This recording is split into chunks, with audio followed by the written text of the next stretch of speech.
El silencio en esa habitación de seguridad era 100 veces más ensordecedor que el estruendo de los disparos de hacía un minuto.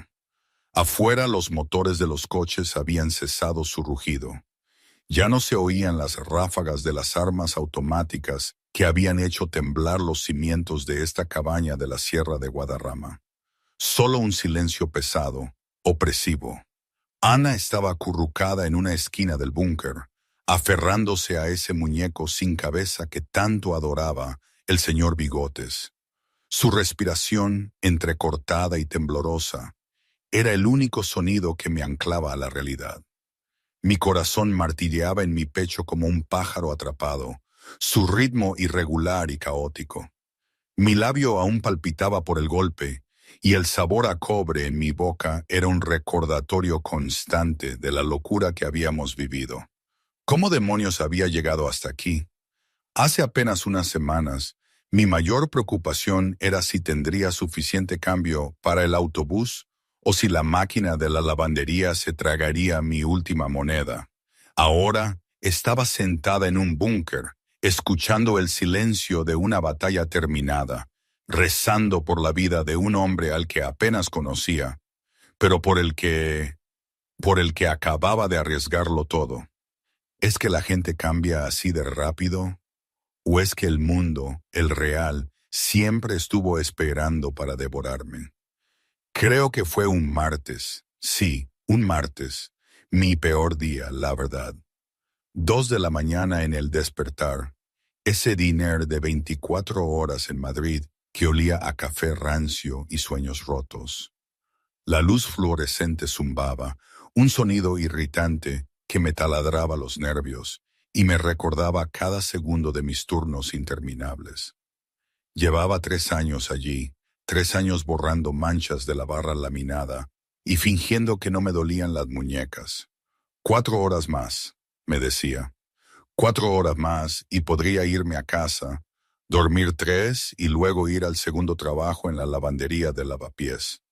Era una espiral, sí, pero las facturas del Hospital Universitario La Paz por mi nana, Josefa, se amontonaban en la mesa de la cocina, formando una torre de papel tan alta como mis deudas.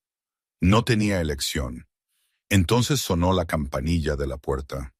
Recuerdo que el aire mismo cambió, se volvió denso. 2 hombres de traje oscuro entraron primero, escaneando el lugar con una precisión casi animal.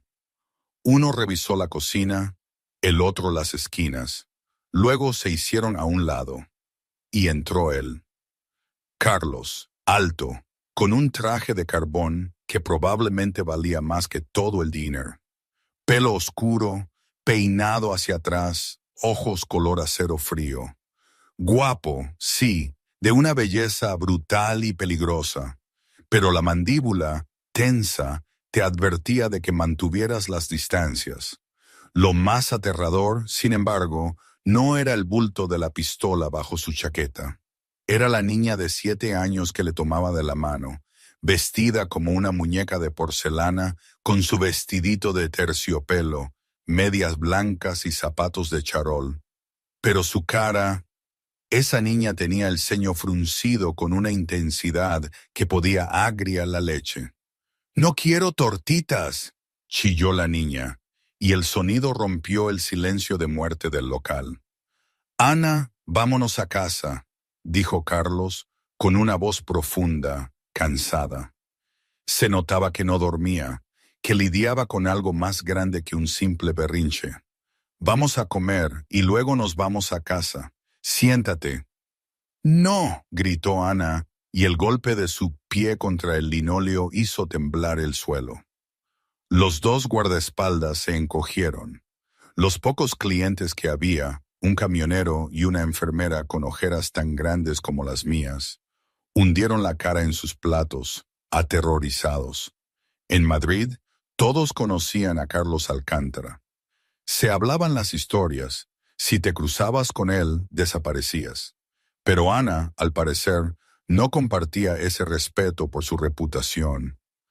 Carlos suspiró, apretándose el puente de la nariz.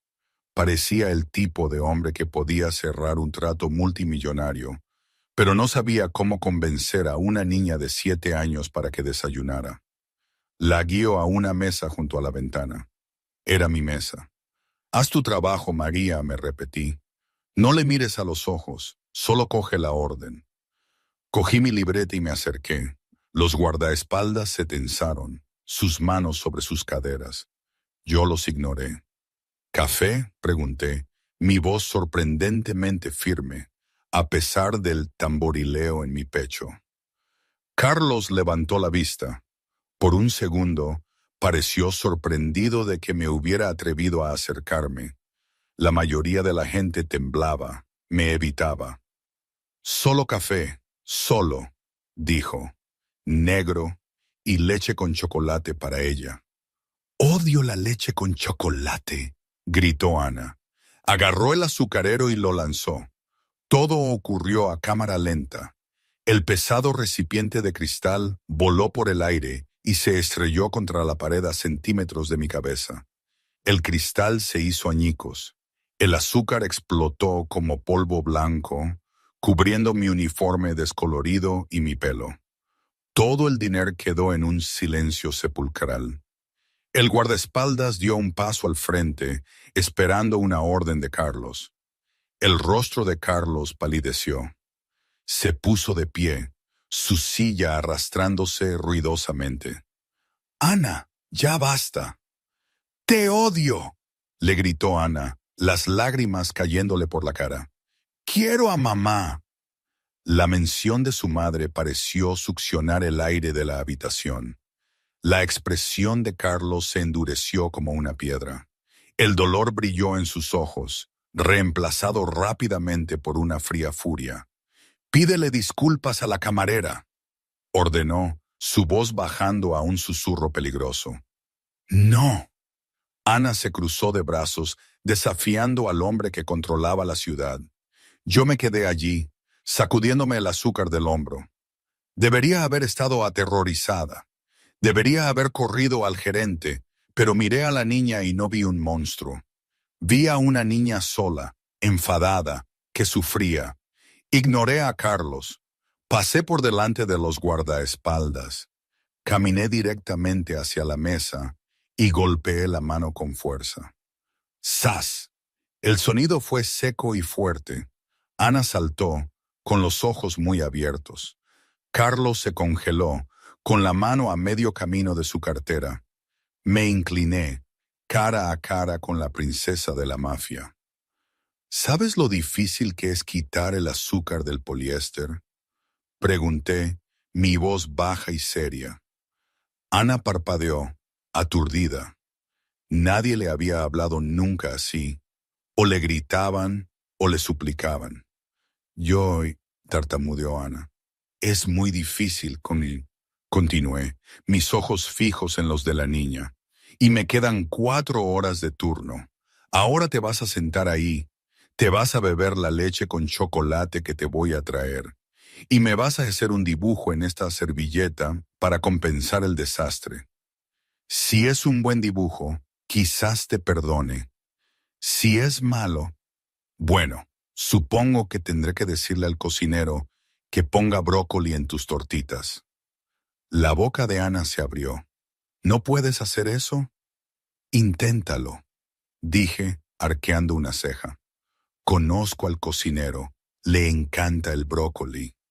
Lo pone en todo, hasta en el helado. Ana miró a María, luego a su padre, luego a mí de nuevo. La tensión en sus pequeños hombros se relajó. Una diminuta curiosidad brilló en sus ojos. El helado de brócoli es asqueroso. Asqueroso, asentí. Entonces, tenemos un trato. Leche con chocolate y un dibujo. Ana dudó, luego asintió con un pequeño y reacio gesto. Me enderecé, hice clic con mi bolígrafo y miré a Carlos, quien me miraba como si me hubiera salido una segunda cabeza. ¿Y para usted?, pregunté casualmente, como si no fuera el hombre más peligroso de la ciudad. ¿Solo el café? Carlos parpadeó, aclarándose la garganta. Sí, solo el café. Enseguida.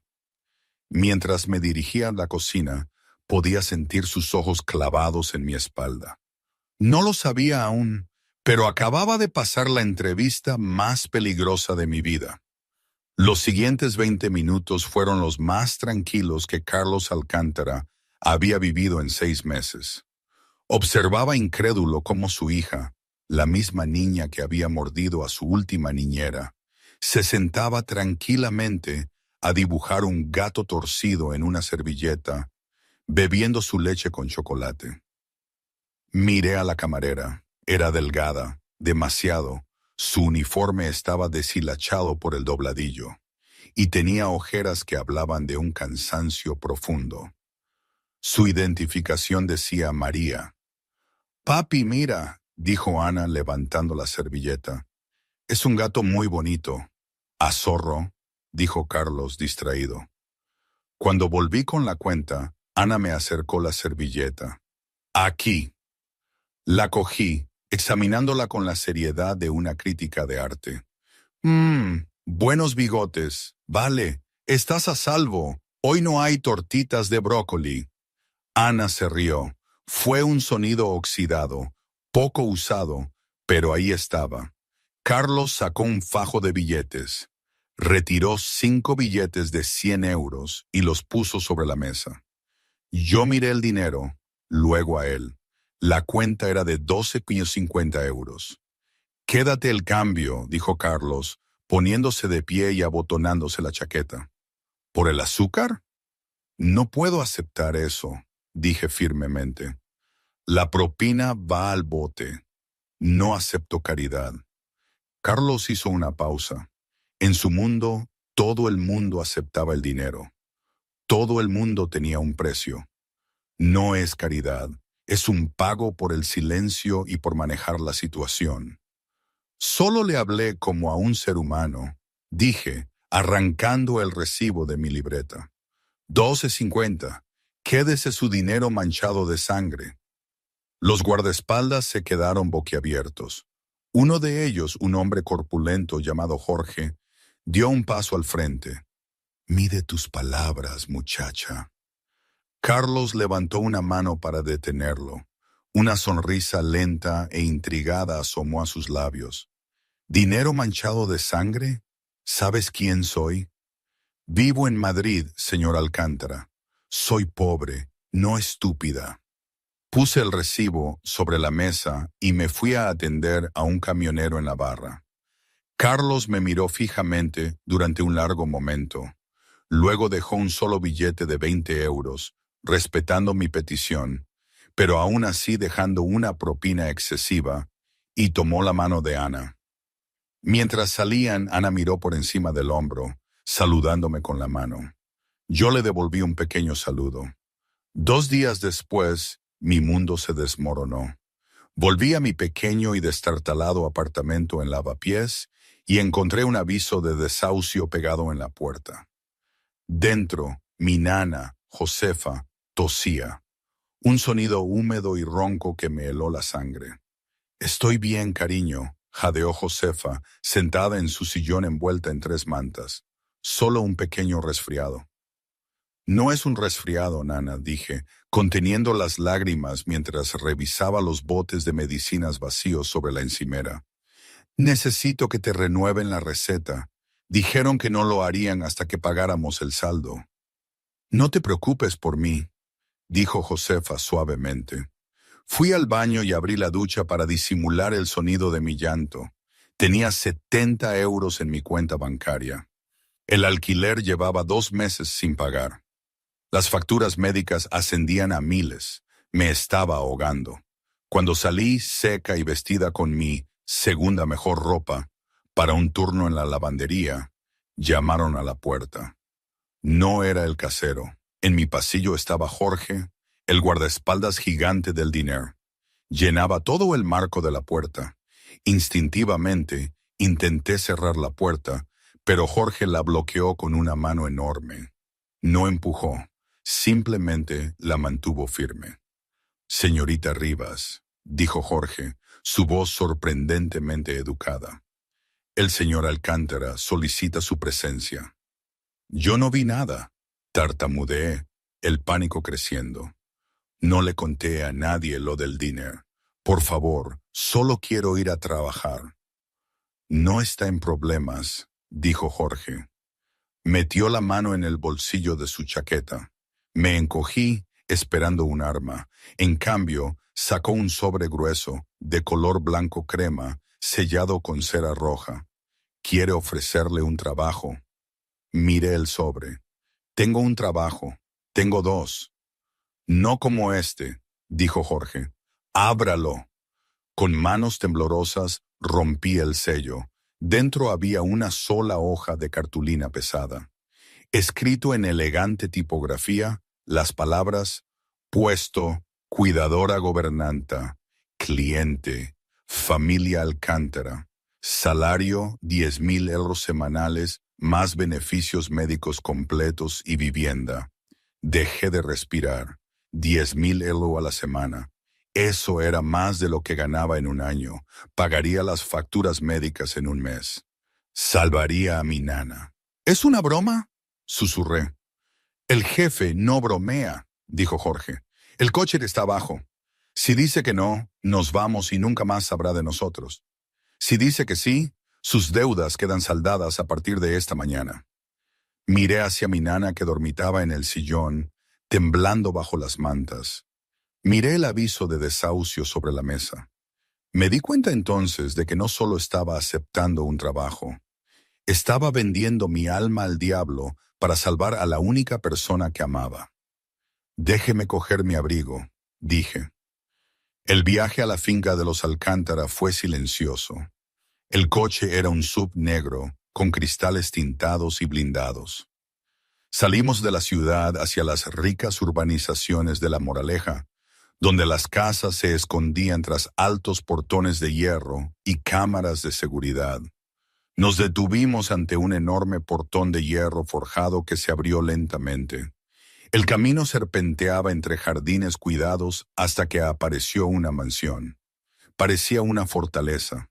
Piedra gris, torrecillas imponentes y guardias patrullando el perímetro con rifles de asalto.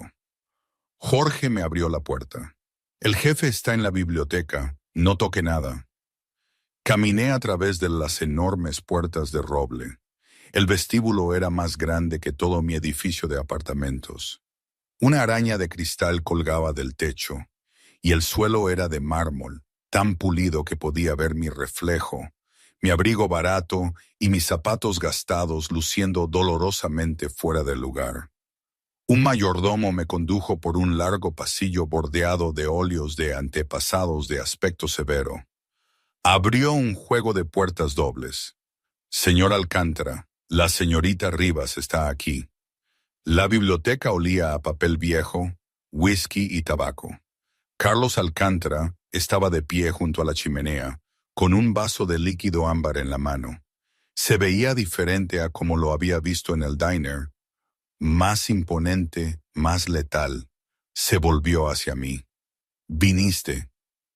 10,000 a la semana tienden a ser persuasivos, dije, con la barbilla en alto. Es paga por riesgo, respondió Carlos secamente. Mi hija ha pasado por 4 gobernantas en el último mes. Una se fue llorando, otra con la nariz rota y una me está demandando. ¿Y cree que puedo con ella porque la hice beber leche con chocolate una vez?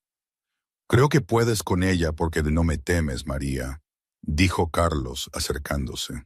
El aire en la habitación pareció calentarse.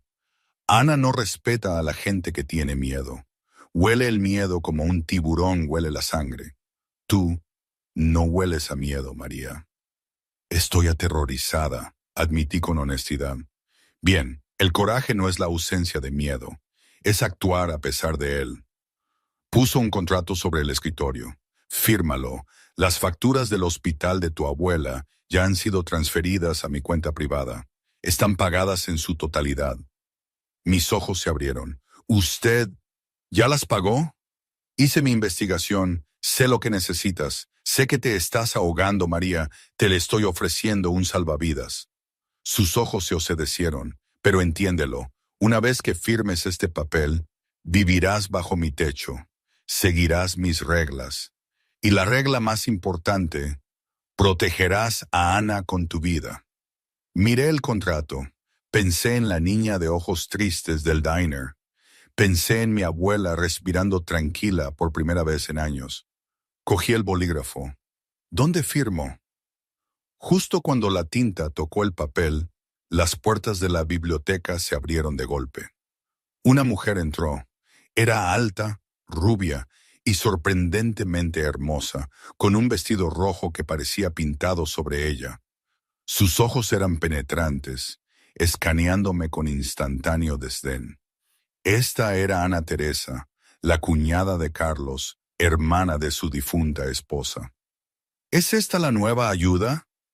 Ana Teresa espetó, mirándome de arriba a abajo como si fuera un trozo de basura pegado a su zapato. Carlos, ¿en serio? Parece sacada de un cubo de basura. La mandíbula de Carlos se apretó. Ana Teresa, esta es María. Es la nueva gobernanta de Ana. Ana Teresa se rió, un sonido frío y quebradizo. No durará la noche. Ana se la comerá viva. ¿Y si la mocosa no lo hace? Ana Teresa dio un paso hacia mí, su voz bajando a un susurro venenoso que solo yo pude oír. Yo lo haré. No me inmuté. Mantuve el bolígrafo y miré a Ana Teresa directamente a los ojos. Encantada de conocerte también, dije dulcemente. Me encanta tu vestido, casi distrae de tu personalidad. Carlos reprimió un sonido que podría haber sido una risa. La cara de Ana Teresa se puso morada de rabia. Me volví hacia Carlos. ¿Cuándo empiezo? Carlos miró de la furiosa Ana Teresa a la desafiante camarera. Una chispa de algo peligroso y posesivo encendió sus ojos. Ahora mismo, dijo Carlos. Bienvenida a la familia, María. Intenta que no te maten. La primera noche en la finca Alcántara no dormí. Mi habitación era más grande que todo mi apartamento, con una cama que se sentía como dormir en una nube y sábanas de seda que probablemente costaban más que uno de mis riñones. Pero el silencio de la casa era pesado. No era un silencio de paz. Era el silencio de un aliento contenido, esperando a que cayera la otra zapato. A las 6 de la mañana ya estaba despierta.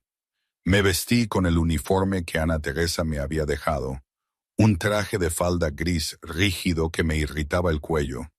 Me miré al espejo y no me reconocí. Parecía una sirvienta. Era una sirvienta. Pero mientras me recogía el pelo, recordé las palabras de Carlos. Ana huele el miedo. No sería una sirvienta. Sería una aliada. Marché hacia la cocina. Era un espacio industrial, reluciente de acero inoxidable. El chef principal, un hombre llamado Enrique que parecía medir la alegría en microgramos, picaba cebollas con una velocidad aterradora. Disculpe, dije. Enrique no levantó la vista. El desayuno del personal es a las 7. Tostadas y avena. Esperen en el pasillo. No estoy aquí por tostadas, dije, pasando a su lado hacia la despensa. Estoy aquí por Ana. ¿Le gustan los huevos? La señorita Ana no desayuna, se burló Enrique. Ella lanza el desayuno. Eso es porque probablemente le sirve algo raro, como huevos de codorniz escalfados sobre espuma de espárragos. Murmuré, cogiendo una barra de pan blanco y un trozo de queso cheddar. ¿Dónde está la mantequilla? Enrique dejó de picar. Se giró, cuchillo en mano, con aire ofendido. ¿Qué le esté haciendo a mi cocina? Haciendo un sándwich de queso a la plancha, dije, encendiendo la estufa. De los que gotean, de los que ensucian, de los que una niña de 7 años realmente come. Cuando Ana entró al comedor una hora después, el olor a mantequilla derretida y pan tostado llenaba el aire. Ana arrastraba a su muñeco sin cabeza, con su habitual ceño fruncido matutino. Ana Teresa ya estaba sentada a la mesa, bebiendo café negro y mirando su teléfono. Carlos estaba a la cabecera de la mesa leyendo un archivo con la etiqueta «Confidencial». La tensión era palpable. «No tengo hambre», anunció Ana subiéndose a su silla. «Bien», dije, entrando con un plato. Puse un sándwich de queso a la plancha dorado y perfectamente crujiente delante de Carlos. «No de Ana, porque esto lo hice para tu padre». Carlos levantó la vista, sorprendido. «¿Para mí?» «Sí», mentí suavemente. «Es una receta especial, muy picante. Definitivamente no para niños. Los niños no pueden con el sabor tan intenso a queso». Ana entrecerró los ojos, miró el sándwich. El queso se desbordaba por los lados. Tenía una pinta increíble. «¿Puedo con lo picante?», desafió Ana. «No sé», reflexioné, golpeándome la barbilla. «Es bastante peligroso, Ana. Podrías llorar». «¡Lo quiero!». Ana agarró el plato antes de que Carlos pudiera tocarlo.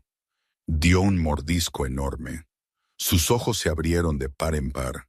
No estaba picante, por supuesto. Estaba delicioso. Masticó, tragó e inmediatamente dio otro mordisco. Por primera vez en meses, Carlos vio a su hija comer una comida entera sin un solo grito. Me miró por encima de su archivo. La comisura de su boca se contrajo, un fantasma de sonrisa. «Eres manipuladora», murmuró Carlos mientras le servía café. «Soy ingeniosa», le corregí en un susurro. «Hay una diferencia». «Esto es ridículo», espetó Ana Teresa, golpeando su teléfono. «Sándwich de queso a la plancha para el desayuno. Estará gorda y apática para el mediodía». «Carlos, seguro que ves que esta mujer es incompetente. Está tratando a tu hija como a una campesina». Ana dejó de masticar. Miró a su tía, su pequeña cara oscureciéndose. «Está bueno», dijo Ana agresivamente. «Está grasiento», replicó Ana Teresa. «María, retira esta basura y tráele a la señorita Ana una taza de fruta». Me quedé helada. Esta era la prueba. Ana Teresa estaba marcando su territorio. Si obedecía, perdería el respeto de Ana para siempre. Si me resistía, podrían despedirme. Miré a Ana Teresa, luego a Ana. Cogí el salero. «En realidad», dije con calma, «creo que al sándwich le falta un poco de sal». Espolvoreé un poco en el plato de Ana, ignorando por completo la orden de Ana Teresa. «Ay, perfecto. ¿Quieres un poco de zumo, Ana?». El silencio que siguió fue ensordecedor. El personal de las paredes contuvo la respiración. La cara de Ana Teresa se volvió de un tono violáceo. Miró a Carlos, esperando que reprendiera a la insolente camarera. Carlos tomó un sorbo lento de su café. Dejó la taza. «Ana Teresa», dijo Carlos, con la voz desprovista de emoción. «Si a Ana le gusta el sándwich, se come el sándwich. Y si María dice que necesita sal, necesita sal». Ana Teresa jadeó. Se levantó tan bruscamente que su silla se volcó.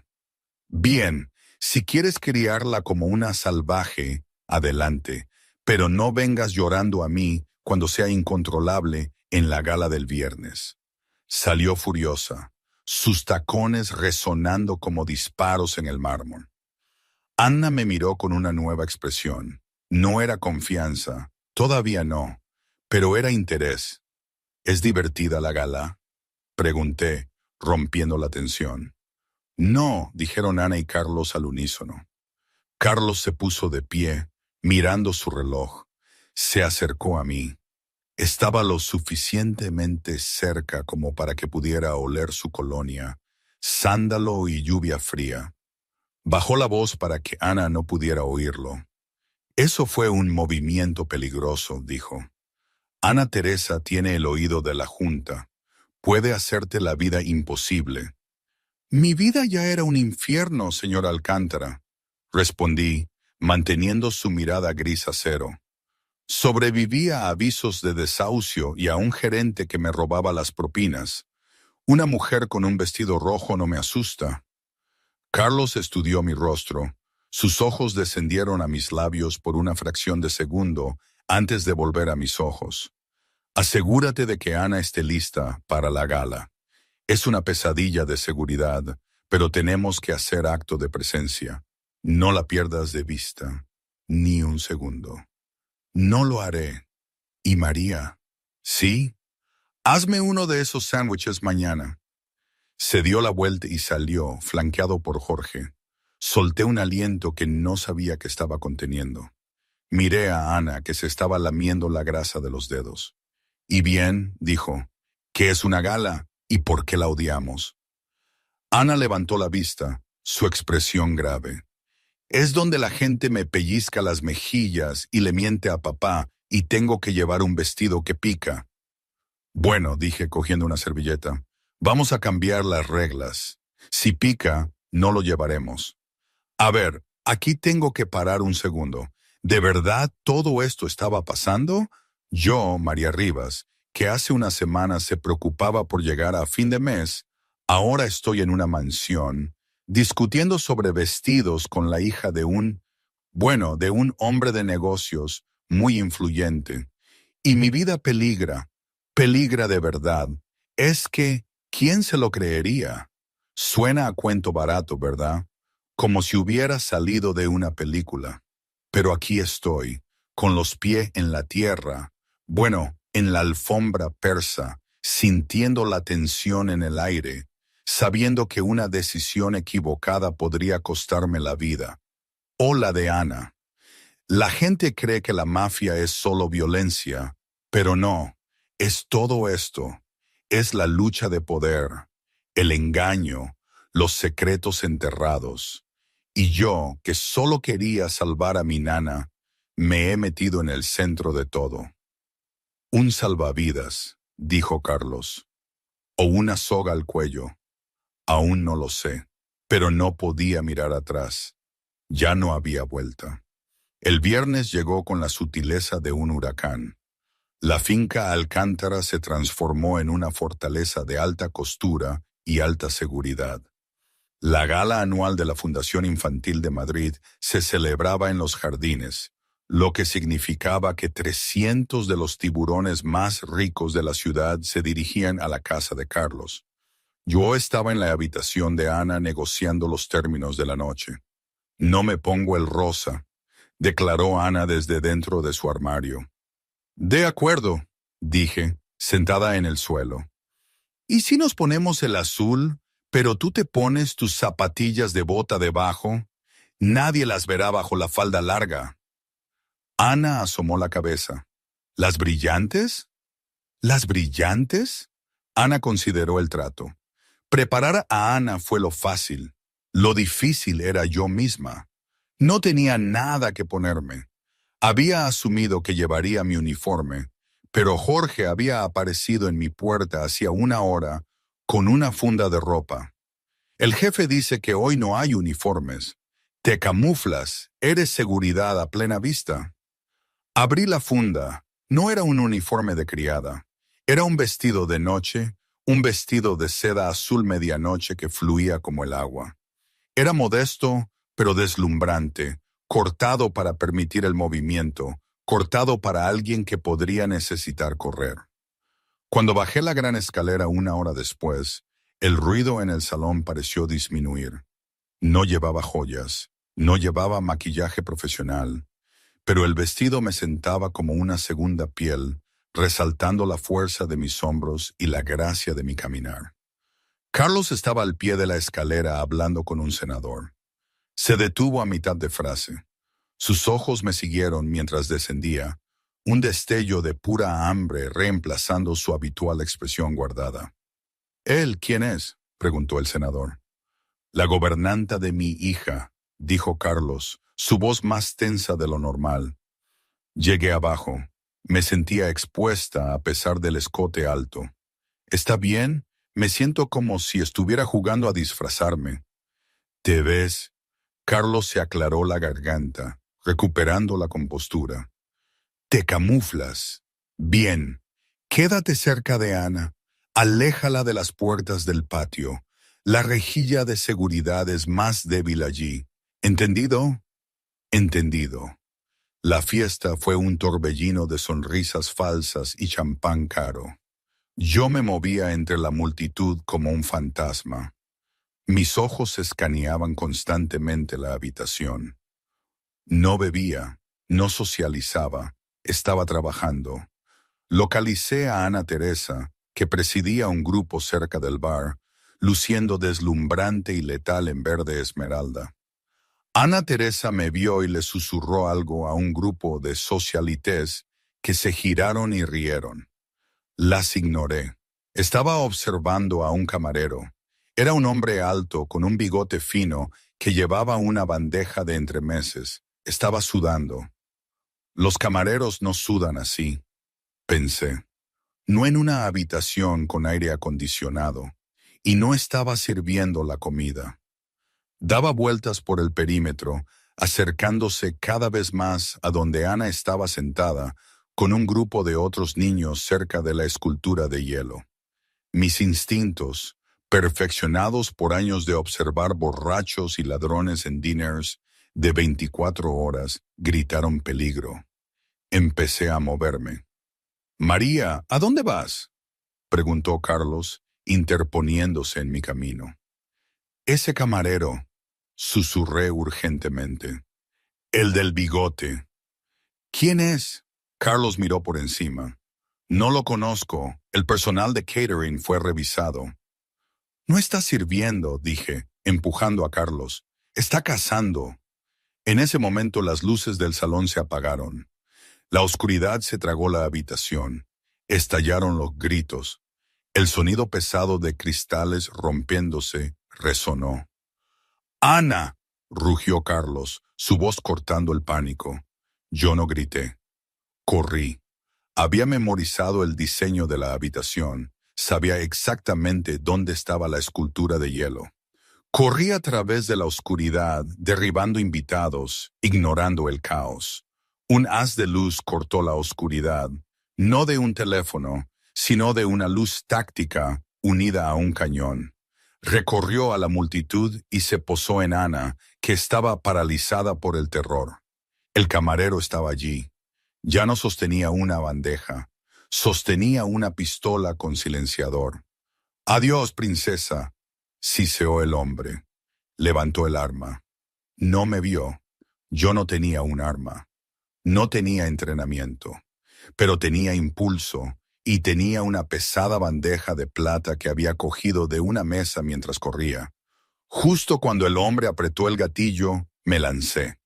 Blandí la bandeja con toda la fuerza de 3 años de rabia y miedo reprimidos. ¡Clang! La bandeja de plata impactó en la cabeza del asesino con un sonido como el de una campana de iglesia. El disparo se desvió, rompiendo la escultura de hielo en 1.000.000 de diamantes. El hombre gruñó, tambaleándose hacia atrás, pero no cayó. Era fuerte. Me golpeó la cara con el revés, haciéndome caer contra la mesa. El sabor a sangre llenó mi boca. Apuntó el arma hacia mí. «Estúpida», dijo. Levanté la vista, aturdida. Vi el agujero negro del cañón. Me preparé para el final. Bang, bang. 2 disparos ensordecedores resonaron. El pecho del asesino explotó en rojo. Cayó como una piedra. Detrás de él, de pie bajo las parpadeantes luces de emergencia, estaba Carlos Alcántara. Su pistola humeante en la mano, su rostro una máscara de violencia pura y sin adulterar. Las luces de emergencia se encendieron por completo. La habitación quedó en silencio, salvo por el sollozo de los invitados aterrorizados. Carlos no miró al muerto. Se lanzó hacia adelante, cayendo de rodillas junto a mí. «María», me agarró los hombros. «¿Dónde te han herido? Háblame». Me toqué el labio. Estaba partido, sangrando sobre mi vestido azul. Estoy bien. Me levanté deprisa, ignorando el mareo. ¡Ana! ¿Dónde está Ana? Ana salió de debajo de la mesa. Estaba temblando con los ojos muy abiertos por el shock. Miró al muerto, luego a su padre, luego a mí. No corrió hacia Carlos, corrió hacia mí. Ana enterró la cara en mi vestido de seda, sollozando incontrolablemente. La abracé, protegiendo sus ojos de la carnicería, meciéndola. «Te tengo», susurré, acariciando el pelo de Ana. «Te tengo. Él no puede hacerte daño». Carlos nos observó. Vio la sangre en mi cara, sangre que había derramado por su hija. Vio la forma en que Ana se aferraba a mí. Vio la bandeja de plata abollada en el suelo. Jorge y el equipo de seguridad invadieron la habitación, asegurando las salidas. «Jefe», dijo Jorge sin aliento, «tenemos una brecha en la puerta oeste. Fue un ataque coordinado. Tenemos que ir al refugio». Carlos asintió, pero no se movió todavía. Extendió la mano y tocó mi mejilla, su pulgar limpiando un rastro de sangre. Su mano temblaba ligeramente, no por miedo, sino por la constatación de lo cerca que había estado de perderlo todo. «La salvaste», susurró Carlos, su voz ronca. «Es el trabajo», dije, mi voz temblaba. «No», dijo Carlos, ayudándome a levantarme, manteniendo un brazo posesivamente alrededor de mi cintura, mientras el otro sostenía su pistola. «Eso no fue un trabajo. Eso fue familia». Se volvió hacia sus hombres, sus ojos fríos como el hielo. «Averigüen quién lo envió», ordenó Carlos, su voz resonando en el silencioso salón de baile. «Quemen la ciudad si es necesario, pero encuéntrenlos. Nadie toca lo que es mío». Y al decirlo, no miraba la mansión ni su fortuna. Me miraba a mí y a Ana. El refugio no era una casa. Era una fortaleza disfrazada de cabaña de madera, enterrada en lo profundo de los densos bosques de la Sierra de Guadarrama, a 3 horas del caos de Madrid. Las ventanas eran de policarbonato reforzado. Las paredes estaban revestidas con placas de acero bajo la madera y el perímetro estaba equipado con alarmas silenciosas. Carlos condujo el sub negro hasta el garaje oculto. El rugido del motor finalmente murió en silencio. «Hemos llegado», dijo Carlos, su voz áspera. Me desabroché el cinturón de seguridad. Mi adrenalina estaba bajando, reemplazada por un dolor punzante en la mejilla y un agotamiento profundo en los huesos.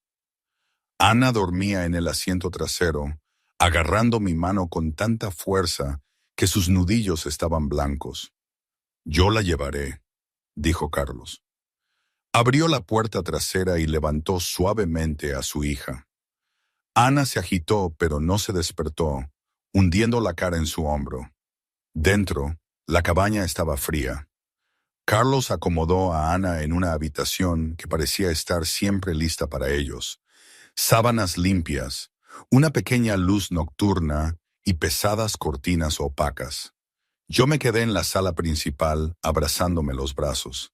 El vestido azul medianoche estaba arruinado, manchado de sangre y suciedad. Temblaba, no por frío, sino por la conmoción. Había golpeado a un hombre. Había visto a un hombre morir. Carlos salió de la habitación de Ana. Pasó por la cocina y fue directamente a un panel de pared, tecleando un código. La chimenea se encendió automáticamente con un silbido de gas, proyectando un cálido resplandor anaranjado sobre la habitación. Se volvió hacia mí. Ya no parecía el jefe de la mafia. Parecía un hombre que había visto demasiado. «Siéntate», ordenó suavemente, señalando el sofá de cuero. «Necesito mirarte la cara». Me senté. Carlos regresó con un botiquín de primeros auxilios. Se sentó en la mesa de centro frente a mí, sus rodillas rozando las mías. Vertió antiséptico en una almohadilla de algodón. «Esto picará. He tenido cosas peores», susurré. No, dijo Carlos, sus ojos fijos en los míos. No las has tenido. Nunca deberías haber estado en esa posición, María. Te fallé. Tú no me fallaste. Me salvaste. Salvaste a Ana primero. Carlos me dio golpecitos en el corte del labio. Yo siseé de dolor. Su mano se detuvo, flotando cerca de mi cara. Sus dedos eran ásperos, callosos por la violencia, pero su toque era increíblemente suave. ¿Por qué? Podrías haber corrido. La mayoría de la gente corre. Es solo una niña, Carlos, y sé lo que se siente al estar asustada y sola. Bajé la mirada a mis manos. Cuando tenía 7 años, mi padre se fue. Mi madre no estaba. Pasé mucho tiempo escondida bajo las mesas, esperando que nadie me encontrara. Vi a Ana bajo esa mesa y simplemente actué. Carlos me miró fijamente, un cambio profundo ocurriendo detrás de sus ojos gris acero. No miraba a una empleada, miraba a una igual. Eres extraordinaria, María Rivas. El aire entre nosotros se hizo denso, cargado con la electricidad de la supervivencia. Carlos se inclinó ligeramente, su mirada descendió a mi boca. Se me cortó el aliento. No me aparté. Papi. La voz rompió el echam. Carlos y yo nos separamos bruscamente. Ana estaba de pie en el umbral, frotándose los ojos, aferrada a su muñeco sin cabeza. Tuve un mal sueño. El hombre malo estaba allí. Carlos se puso de pie al instante. El hombre malo se ha ido, zorro. Nunca más podrá hacerte daño. ¿Puede María dormir en mi habitación? Preguntó Ana, su voz pequeña. No quiero estar sola. Carlos me miró. Era una ruptura del protocolo. El personal no dormía con la familia, pero las reglas de la mansión no se aplicaban en el bosque. Si a María no le importa, dijo Carlos. No me importa, dije suavemente. Me puse de pie, mis piernas temblaban. Vamos, bichito, a dormir. Esa noche me tumbé sobre las sábanas en la cama individual junto a Ana. Escuché el aullido del viento afuera. Por primera vez en mi vida, no me preocupaba el alquiler ni las facturas. Me preocupaba el hombre de la habitación de al lado y el hecho de que moriría por esta familia. Apenas los conocía desde hacía una semana. La mañana siguiente fue surrealista en su normalidad. Carlos cortaba leña al afuera, una actividad que encontraba distractora y atractiva. Se había quitado el traje por vaqueros y una camisa de cuadros, y el trabajo físico parecía estar quemando su ira. Dentro encontré un alijo de mezcla para tortitas en la despensa. Cuando Carlos volvió sacudiéndose la nieve de las botas, la cabaña olía a jarabe de arce y tocino. Ana estaba sentada en la encimera, riendo. Tenía harina en la nariz. Papi, María me enseñó a voltearlas. Carlos se detuvo en el umbral, observó la escena, la domesticidad de ella golpeándolo como un impacto físico. Esta era la vida que no podía tener, la vida que le había sido negada cuando su esposa murió. ¿Sí? Preguntó Carlos, colgando su abrigo. ¿Cayó alguna al suelo? Solo 2, dije, volteando una tortita con precisión experta. Pero la regla de los 5 segundos se aplica en el bosque, ¿verdad? Creo que son 10 segundos en la sierra, dijo Carlos, acercándose. Robó un trozo de tocino crujiente del plato. Oye, eso es para el chef. Le di un manotazo con la espátula. Carlos se rió. Una risa real y profunda le transformó el rostro, quitándole 10 años de encima. Ana lo miró, atónita. No lo había oído reír en años. Por unas horas, no eran la realeza mafiosa fugitiva y su empleada. Eran solo una familia desayunando, pero el mundo exterior seguía girando, y estaba girando en su contra. El teléfono satelital de Carlos zumbó en la encimera. Las risas murieron al instante. Lo cogió. Diga, era Jorge. Jefe. La voz de Jorge era diminuta y urgente. Encontramos el rastro del dinero. No le va a gustar. La cara de Carlos se endureció. La máscara volvió a su lugar. Dime. Yo lo observé, la espátula congelada en mi mano. Vi la luz abandonar sus ojos, reemplazada por la mirada fría y muerta del amanecer. «Es familia», dijo Carlos al teléfono, su voz bajando a un susurro más aterrador que un grito. «Entendido. Ocúpate», colgó. Nos miró a mí y a Ana. La calidez de la mañana se había ido. «Hagan las maletas», dijo Carlos. «No estamos a salvo aquí». De vuelta en Madrid, dentro del sótano húmedo e insonorizado de un matadero abandonado, Jorge se limpió los nudillos ensangrentados con un trapo. Atado a una silla en el centro de la habitación, estaba el coordinador del evento de la gala. Había sido testarudo durante la primera hora, pero todo el mundo habla al final. «Dime otra vez», gruñó Jorge. «Yo no sabía», sollozó el hombre con la cara hinchada. «Ella solo pidió el plano de asientos. Dijo que quería sorprender a su cuñado». «¿Quién, Gigi?», exigió Jorge. Ana Teresa Caldwell». Jorge suspiró. Lo había sospechado, pero odiaba tener razón. Ana Teresa, la hermana de la difunta esposa de Carlos.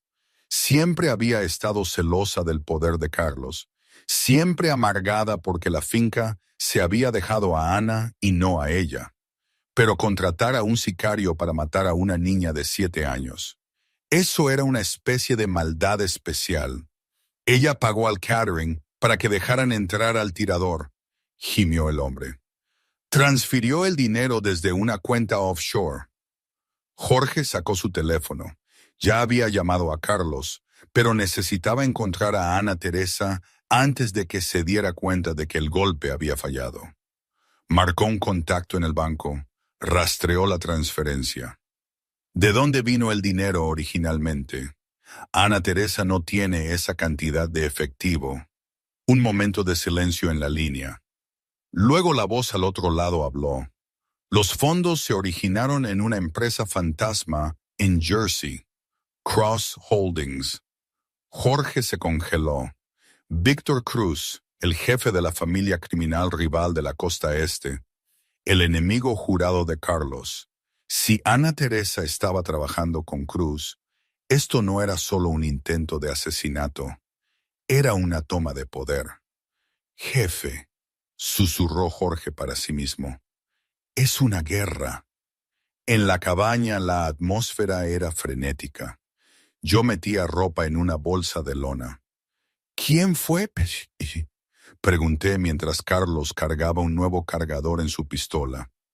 Ana Teresa, dijo Carlos. No me miró. No podía. La vergüenza de que su propia familia lo traicionara le quemaba las entrañas. ¿Su cuñada? Jadeé. Pero vive en la casa, come en su mesa. Y nos vendió a Víctor Cruz.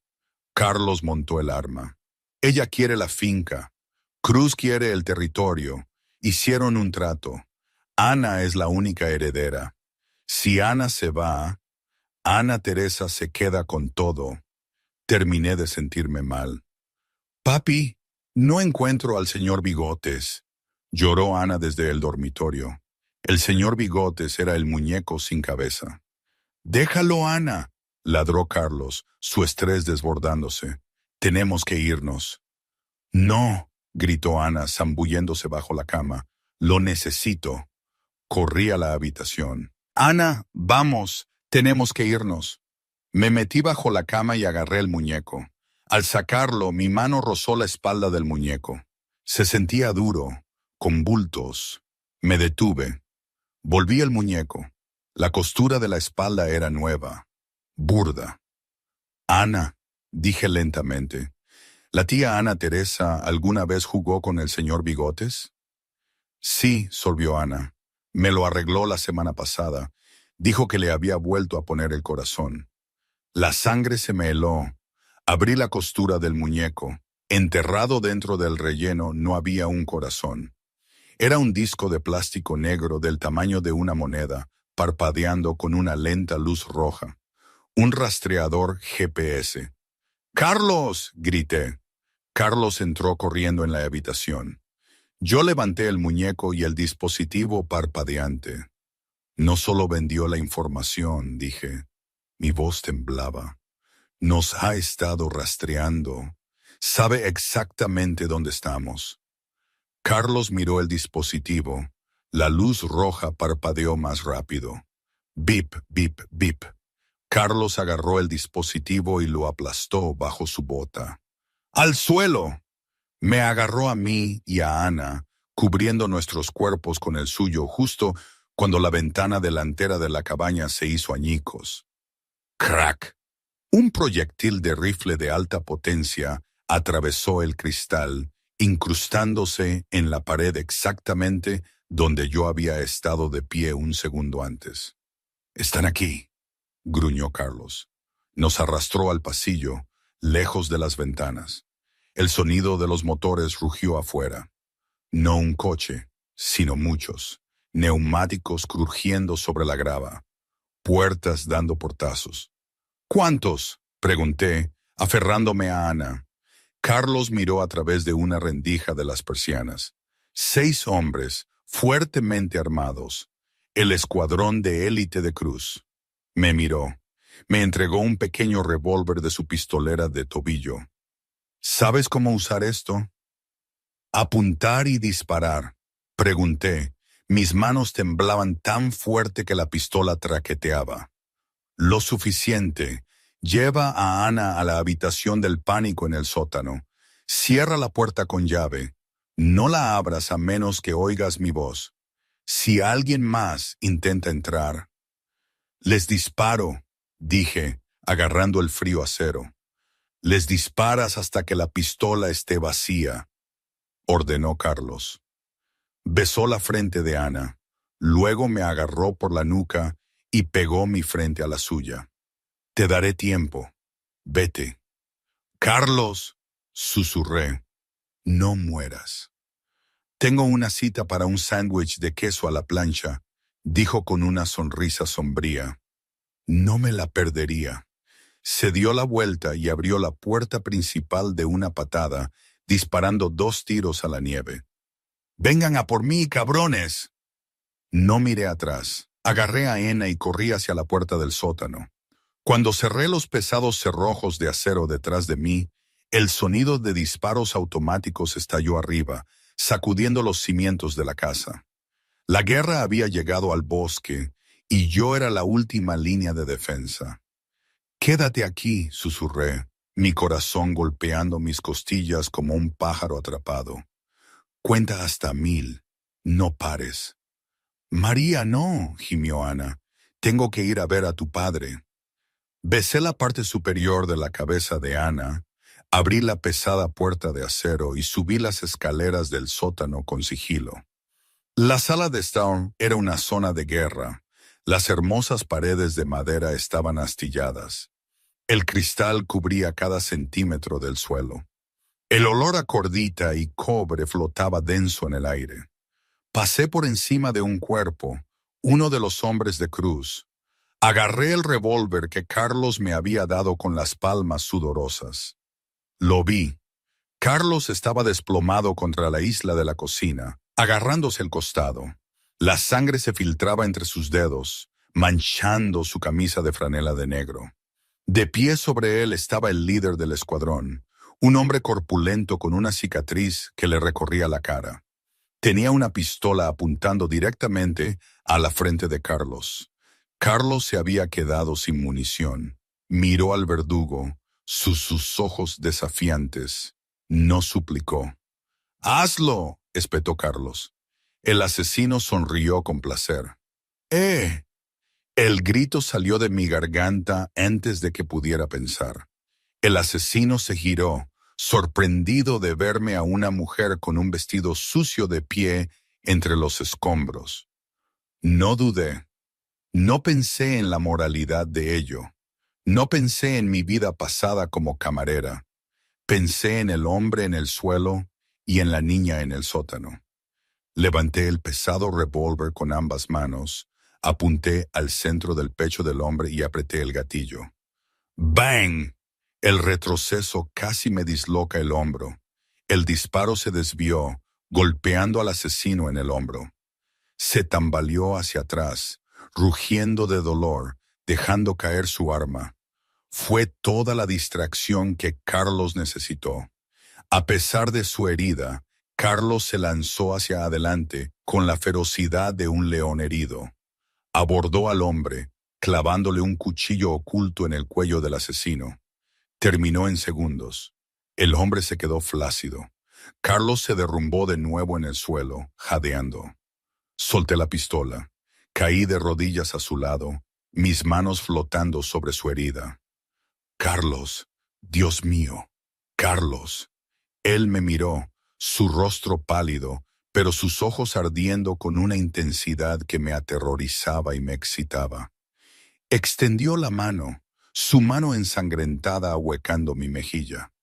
Fallaste, jadeó, una leve sonrisa asomando a sus labios. Le di en el hombro. Sollocé, riendo entre lágrimas. Lo suficientemente cerca, susurró Carlos. Me atrajo hacia abajo, besándome ferozmente, con sabor a sangre y supervivencia. Desobedeciste una orden directa. Renuncio, susurré contra sus labios. Solicitud denegada, murmuró Carlos mientras el sonido de las sirenas y la voz de Jorge finalmente perforaban la distancia. Creo que estás ascendida. Madre es el título que buscamos. Y hoy, ¿qué te puedo decir? Ya no sé qué significa todo esto, ¿sabes? A veces, cuando Ana corre por el jardín de la casa que ahora es nuestro hogar. Sí, esa fortaleza de la moraleja. Y Carlos la mira con ese atisbo de sonrisa que solo muestra a nosotras. Pienso que fue lo mejor que me pudo pasar, que era el destino o la suerte o qué sé yo.